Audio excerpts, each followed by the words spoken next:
So it was never a give up. It was just a small pivot. It wasn't a huge change. Change is daunting, but pivots, just a small turn in the direction, can change your entire life's direction.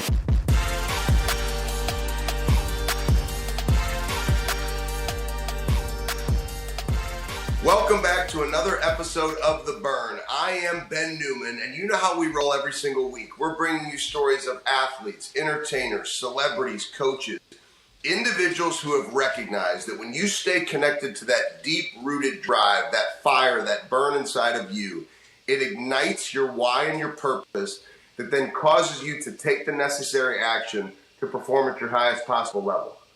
You talk about performing at your highest possible level. We have my friend David Nurse with us today, author of Pivot and Go, author of the soon-to-be-released Breakthrough Blueprint, Guinness Book of World Records holder, which you know we got to talk about that, a coach to NBA players, stepping on stages across this country to deliver messages, to make an impact, to encourage people to get uncomfortable, to make their pivot in life, to be the best that they can be. And it's awesome to have the opportunity to call him friend. So, David, with that being said, welcome to The Burn. So excited to have you. Ben, man, you need to be my agent. If I can sign you to be my agent today, I will. That was an amazing introduction. I'm honored and blessed to be here, brother. Well, I appreciate the opportunity to have you. And here's where I really want to go to start. So, you know, we go fast, we go quick. The Burn. When you think of that internal fire, right? You're growing up in Iowa, and we have mutual friends from Iowa. So when I say this, right, there's amazing things and athletes in Iowa. But you decided, I want to go big, right? I want to have a big footprint. I mean, look at you. You're now in LA, playing at fancy tennis clubs with our dear friend John Gordon all the time, playing in pickup basketball games with Lewis Howes and Drew Hanlon. So you're living the big life, which I know you probably didn't imagine doing those things when you were in Iowa. So what was it for you that as a kid growing up, you said, I've got this fire, I've got this burn, I'm going to work hard and make the most of my opportunities? Where does that come from for you? Man, that's a great question. You know what? I think it's always been the why not me. Instead of thinking like, why me? I thought, why not me? Why can't I play in the NBA? This guy, John Stockton, who I worshiped and looked up to, or Steve Nash, they were doing it. They look like me. Why couldn't I do it? So I think the insatiable drive comes from just there's a little bit of a chip on your shoulder too when you come from a small town, you come from the Midwest, and you get overlooked. And I think a lot of it comes from that. But honestly, man, I think it really comes down to just having a gift and having a passion and understanding that God gave me this gift to be able to shoot a basketball. Like, that was his gift that he gave to me, shoot a basketball. Now, that's my vehicle to be able to use as a platform, which I've realized over the years. Sure, I've went a lot of wrong turns on this journey of life that we're on, but it's all taught me to lead me to this point. And that drive and that gift of passion that he gives us all is our greatest gratitude that we can give back to God, is searching for our awesome, is what I call it. And that's the epitome of finding your breakthrough, when you know you don't have just a job. Like, I don't say I have a job. I don't say I have a career. I'm on a mission. And I know my mission is to help other people understand what I understood as a 6-year-old boy who thought he was going to play in the NBA when his parents probably should have told him he should play golf or baseball or something like that. But you have this gift, go get it. The worst thing you can do is stay in the same spot and don't do anything. You are never staying the same. Like, if you're not doing anything, you're going down. So take that step forward day after day. So I know that was kind of a long-winded answer, but overall, wrapping that up, man, everybody out there, you have a gift. You have a God-given gift. And it is a detriment to you if you don't go search it and seek it and try to make that happen, no matter who's going to tell you no. Because there will be so many people telling you no that you can't do it. And it's our choice to be able to listen to them and accept it, or be able to tell them, you know what, why not me? Well, one of the things, you think about pivots, and I think this is just incredible in terms of your story and Drew Hanlon's and the similarity there, is, you mentioned all these things about the game of basketball, and at a certain period of time, it was over for you in terms of that NBA dream. For Drew Hanlon, same thing, it was over for the dream. But both of you decided our love for the game of basketball and what you knew and the work ethic that you could teach and instill in others was incredible. And so you've gone on to actually coach NBA players. And I think for everybody listening, I hope you're going to gain from this answer from David that just because you have to make this pivot or something changes, you don't have to choose to give up. So your love for the game of basketball has now enabled you. I mean, you're speaking at financial firms. I was a financial advisor. I speak for Advisors Excel. You're going to Advisors Excel for this unbelievable conference. They're so excited to have you in December. I actually did an interview with their CEO today, and they can't wait to have you for this conference. And so you've taken this transition of, okay, basketball I didn't get to play in the NBA, but now I get to coach NBA players. But you've been able to shape and mold these messages and books and stand on these stages. So what was it for you where you said, I'm not giving up? Even though it might not be me wearing the uniform, I'm going to help other people with their dreams and still enjoy it and love this game. Yeah, Ben, let me tell you a story to paint that picture for you. So imagine this guy growing up in the small town cornfields of Iowa, myself, and thinking I was going to play in the NBA. So literally, I poured everything I had, no backup plan, to play in the NBA. And I grinded my way to play college basketball, and I played overseas, which sounds cool on the surface, but it's more like the Will Ferrell semi-pro type of league than it was actual overseas professional basketball. And I'm playing in Spain, in the northern region, Basque Spain, where they don't even speak Spanish, and I get cut from this team. So think about everything that I have done in my entire life had been on the trajectory in my mind to play in the NBA. Now, not only is it taken away from me, but I'm not even close to it, man. It's turned upside down and my face is rubbed in the dirt. So I come back and I'm living on my parents' recliner chair. At the time they were living in Kansas City, and I'm feeling bad for myself, and I'm feeling, woe is me. This didn't work out. This was my dream and it's taken away. I need to give up. I need to, I could go in and take this job. I had this offer from a friend to go work in commercial real estate. Good money, but wasn't something that was going to juice me up every morning. And I was kicked back on that recliner chair, and my mom would always say these motivational and inspirational quotes, and she was doing dishes. I remember it vividly, but usually, it's whatever, Mom, in one ear, out the other ear. She said this one that stuck with me. She said, David, when one door closes, four open in an entire beachfront patio overlooking the ocean. And it caught me off guard. I was like, I thought it was one door and one door. But what she was saying is, if a door closes, that's just an opportunity for so much more to open up. So my whole life had been poured into playing in the NBA, and I made that realization on that day that all these two-a-days film study, extra work that I was putting in to teach this to myself was actually to teach others with more God-given abilities, athleticism, and 7-foot height to be able to reach their goals to the NBA. So it was never a give up. It was just a small pivot. It wasn't a huge change. Change is daunting, but pivots, just a small turn in the direction, can change your entire life's direction. And I think that's where a lot of us get caught up. We think if we fail at something that it's over.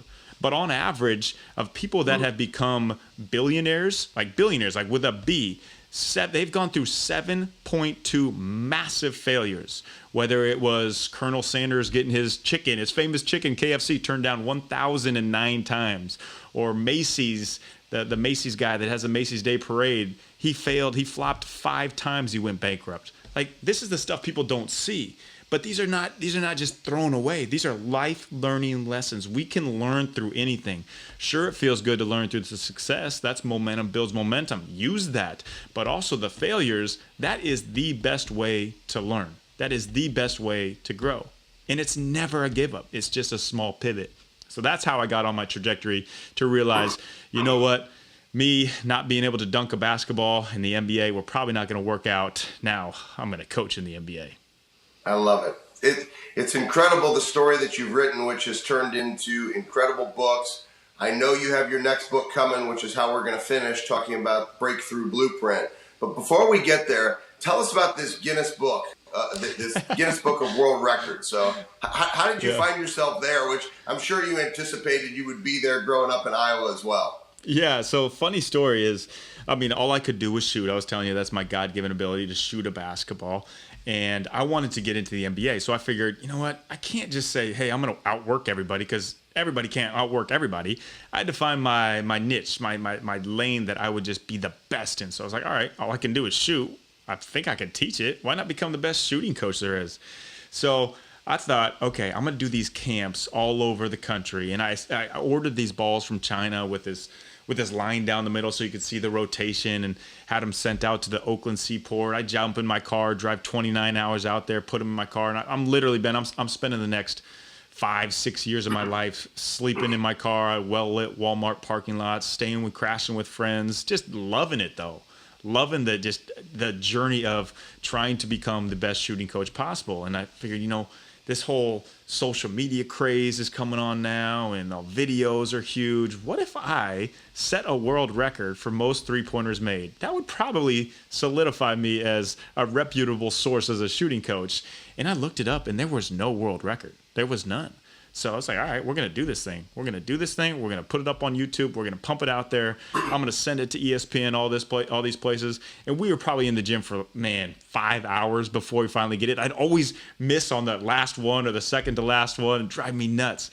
But finally, I broke what I thought I could do. I didn't miss a shot, and like the ball barely hit the ground. But so we send it into ESPN. ESPN picks it up, pumps it out there, and it's getting pumped out there as this Guinness World Record. Funny thing is, I never called Guinness. It was never like officially a Guinness World Record. I just wanted to create that buzz. And the best part is about a year down the road, Guinness sends me this email like, hey, this is not an official Guinness World Record. If you want to do this, you have to do this again with a Guinness person viewing it. But hey, that was all that was all the validation I needed, Ben. If they're gonna reach out to me, that's how I know I'm doing something right. So that's what. How many 3-pointers was it? It was 20 in a minute. One ball, only one ball. So big credit to the rebounder. Like if the rebounder doesn't snap those things out there, But that's what I'm saying, man. Use your gift. You can shoot that thing. That's all I could do. So all right. So let's pivot now using your terminology. Breakthrough blueprint, right? So you've talked about some breakthroughs. You're growing up in Iowa, mindset breakthroughs, facing challenge and adversity in your career. What you thought was the dream, and then your mother instills in you that the dream is going to be something else, honey, but hang in there and walk through all these doors. So you've had these breakthroughs. Now you have breakthrough blueprint. What's the premise for the book? Why did you write it? And what are we going to learn? And how are we going to have breakthroughs in our life from building our blueprints from it? Yeah, so breakthroughs are such an abstract term that we really can't grasp or figure out like what is a breakthrough and how do you create them. They're kind of like just these little happy accidents that happen. You're like, yeah, sweet. Hope that happens again. But there's really a tried and true formula that you can put together and live in the breakthrough mode. Now, I'm not saying you're going to have this massive breakthrough every day, but you are setting yourself up for a big breakthrough to come, small breakthroughs to come. And that formula, we have to have a formula. This is a guide, is confidence plus cooperation plus service plus purpose with relentless consistency. Meaning relentless consistency, you're doing it day after day after day after day. So if you live in those 4 quadrants, if you hit on those every day, and when I say confidence, so I'll talk about each point just briefly. It's never what you think it is. Everything is a small kind of a pivot, a perspective. Confidence is not about our results. Confidence is not about our resumes, about our stats, the trophies we get. It's all about the self-awareness of understanding who we are and what we are doing on this earth. Like what is that gift that we talked about? That's where your confidence is, a self-awareness. Cooperation, you can't do it alone. We know we can't do it alone. We need great people around us. We all have these strengths and we all have weaknesses. And a lot of times the world will tell us we are defined by our weaknesses, but we're not. That's just a compliments wish list. You add these strengths, like the Bulls, 98 Bulls. You got Jordan, you got Rodman, Pippen, Kerr. They're not all superstars, but they are the best at their strengths. That's what makes a great team. So you find these people like you, Ben, like John Gordon, like Ed Milet, that we come together with because we know we're getting better through the team that we have. So confidence, cooperation, service. Now you have yourself and you have your team. Now, what the heck are you doing? If you're doing it for yourself, if you're doing it for, hey, I'm going to make this much money this year, or this is what people are going to say about me, this is how many followers I have, you'll be miserable. Nobody in the history of ever has put their hope and joy in a bank account and been happy. It just doesn't happen. But it's all service. It's all the service mentality, and it's all genuine service. And when you do that, like, ask somebody, would you rather get a Christmas gift or give? They always say give, but in reality, they're always wanting to get. So when you give and when you can fully just divorce yourself with the thinking it's all about you, it's about other people, that's when true breakthroughs happen. And then you just do it day after day after day after day after day. It's not something crazy. I'm not saying, hey, do this morning routine that lasts 4 hours and then your evening routine is going to start and you're going to have to biohack your way here. It's really just seamless steps, actionable steps that you can implement daily that I outline in the book that leads you into this breakthrough mode. Well, what excites me about the book coming out is, there are so many individuals, they sit on the sidelines, they wait for the right opportunity, they don't want to get uncomfortable, they kind of try to search for that easy way. And I always like to say that it's, everybody will tell you how great they want to be, but it's your action that tells the real story. And so hearing that you put this together in a format where people will have the ability to take action, to understand the importance of the consistency of their action is powerful. It's going to drive major breakthroughs. And I know John has told you in the past the book, so that one's not it. That one's not it. This one is it. That's funny. Thanks, man. He does say that too, which is great. It's great that you brought that up. Hey, let me touch on one point real quick on how you were saying, like, giving these tools to be able to do so. Please. So a lot of people will talk about the why, and it's been made famous, find your why, and these great Simon Sinek talks and everything. But I'm more of a how guy. Like, I want actionable tools to be able to implement into my life. So that confidence is figuring out the who. So to find the how, think about this. To find the how, you can't just say how. Like, you got to figure out how to get there. And that's through the who, the confidence. That's through the where, your team. Where's your team? That's through the what, the true service. And that's through the why, which is your purpose with relentless consistency. That leads to the how. Because I'm going to throw it way back to here on you, Ben. It's also pre-Socratic. So, all the Socrates stuff and the philosophical talk has been big with Stoicism. But before that, before these guys, there was this word called techne. And techne simply means the art of doing.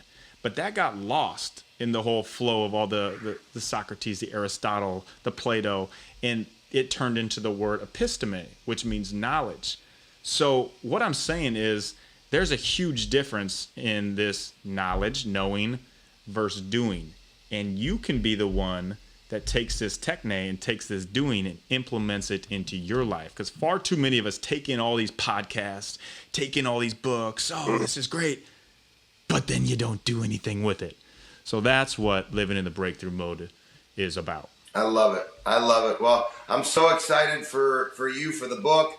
I'm excited for you to make it to St. Louis. I know on your show, as many people listen, we talked about me being a chef, and so you got to come to St. Louis for some food. I got to make it out to LA to hang with the fellas, and I appreciate you. You're making a significant impact on the world, and I love how you've gone from, I went from business into sports and now do both. You've gone from sports into business and you're doing both, and I think it's fun to see another journey of somebody chasing his dreams. I'm chasing my dreams every day to fight to make this impact, and I feel like we're in this fight together, and I appreciate you, brother. Amen, man. Why not us? And then we lead others. Leaders lead others. And I'm going to come down there to St. Louis for a Royals Cardinals I-70 series. Tell you to whip up the ribs, and it's Yes. on, man. It's on. Ben, I thank you big time, man. Thank you so much for having me on. Thank you, and thank you for joining us for The Burn. Every week we're connecting you to that fire from somebody else, if maybe you haven't just found yours yet, of what that example looks like to show up, understand that burn, which lights that why and purpose on fire every day, that causes you to take that action, that consistent action, which drives those breakthroughs that David talked about, that you're going to learn more about in the Breakthrough Blueprint. So stay connected every single day to that burn. Please share this with somebody who needs it, somebody who's looking for that extra opportunity for them to have more clarity, to stay connected to what drives them, to make a difference. We'll see you next week.